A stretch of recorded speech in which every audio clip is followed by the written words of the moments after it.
J'ai été victime d'un AVC en date du 12 juin 21h à mon domicile, dans la cuisine, en voulant tout simplement prendre en hauteur un morceau de barre chocolatée. Tout simplement, j'ai pivoté, j'ai perdu l'équilibre, je suis tombé, sans alerte préalable. Et en fin de compte, c'est mon épouse qui m'a découvert dans la cuisine par terre. J'avais encore connaissance, mais j'étais incapable de me relever, ce qui m'énervait très sérieusement parce que je voulais absolument me relever. Et en fin de compte, mon épouse se rendait bien compte qu'il y avait quelque chose d'important. Tout de suite, les pompiers ont été appelés en urgence. Là, ils ont fait les tests de lever les bras, lever les jambes. C'est là qu'ils ont diagnostiqué tout de suite un problème lié très certainement à un AVC. Donc avec évacuation en urgence sur l'hôpital à Toulon. Ils m'ont traité dans un premier temps avec une remontée à travers les vaisseaux sanguins dans la tête, où ils ont pu diagnostiquer effectivement qu'il y avait un gros bouchon sérieux au niveau du cerveau, qu'ils ont réussi à traiter en 2 temps, une fois par moyen de dissolution qui n'ont pas réussi, et une deuxième fois par moyen mécanique adapté bien sûr, et où ils ont pu effectivement retirer ce caillot. Ce qui a grandement facilité la chose par la suite. Je le relate maintenant parce que j'ai lu les comptes rendus bien sûr, mais je n'avais plus conscience de quoi que ce soit. J'étais, comme on dit vulgairement, dans les pommes. Quand j'ai repris mes esprits à l'hôpital Sainte-Mus, alors que j'étais allongé sur un lit, j'avais toujours le côté gauche qui était paralysé. Et c'est à partir de ce moment-là où j'ai refait surface, j'ai repris mes esprits.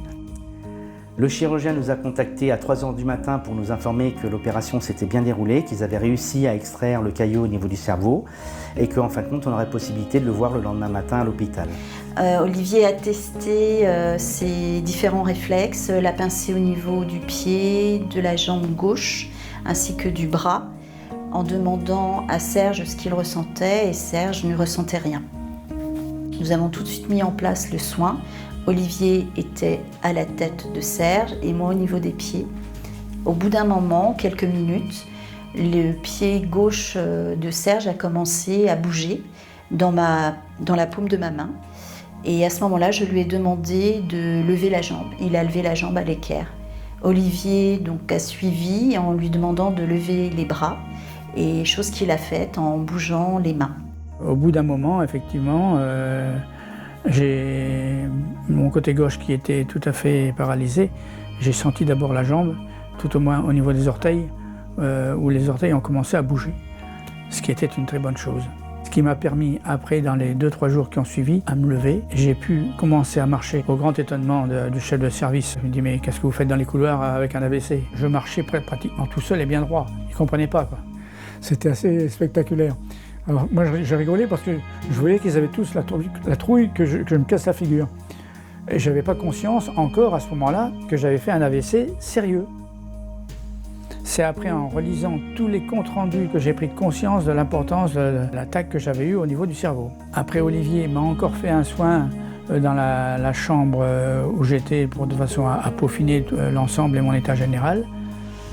Ce qui fait que après, quand j'ai pu quitter l'hôpital le 21 juin, en fin de compte, j'étais pratiquement normal. C'est-à-dire que j'étais bien droit, je n'avais pas de perte d'équilibre, je maîtrisais entre guillemets tout, au grand étonnement des médecins. Bon, ce qui fait qu'en fin de compte, moi le premier j'étais content puisque je voyais que ça allait bien.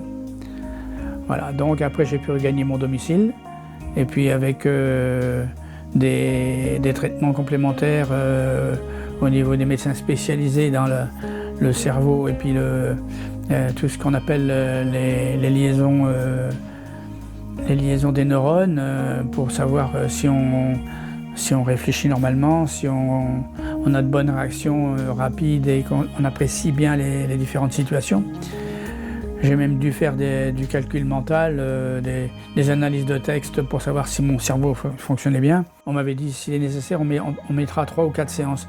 En fin de compte, avec une seule séance, ils ont déterminé que c'était suffisant, que j'avais bien récupéré et que j'analysais bien les choses. J'avais de très bonnes réactions, donc j'étais content. À l'heure actuelle, je me considère sans séquelles. Je peux faire du vélo, je peux faire des tas de choses. Je peux faire de la conduite parce que ça c'est le gros problème qui existe dans la matière, parce que bien sûr c'est les réflexes, c'est s'apercevoir si votre angle de vue vous l'avez retrouvé de façon optimale. Et quand j'ai été faire la vérification, elle m'a refait faire une batterie de test et tout était parfait. Donc elle-même, elle était étonnée. D'ailleurs, quand elle m'a vu arriver, elle m'a demandé si je m'appelais bien M. Vombremersch, qui avait été victime d'un AVC. Ben, j'ai dit oui, pourquoi? Ben, elle dit je m'attendais à voir quelqu'un dans un état beaucoup moins frais que vous. Je dis tant mieux quand même. Je dis, oui. Alors du coup, elle n'a même passé sa tête pour voir s'il n'y avait pas quelqu'un d'autre qui attendait dans le couloir.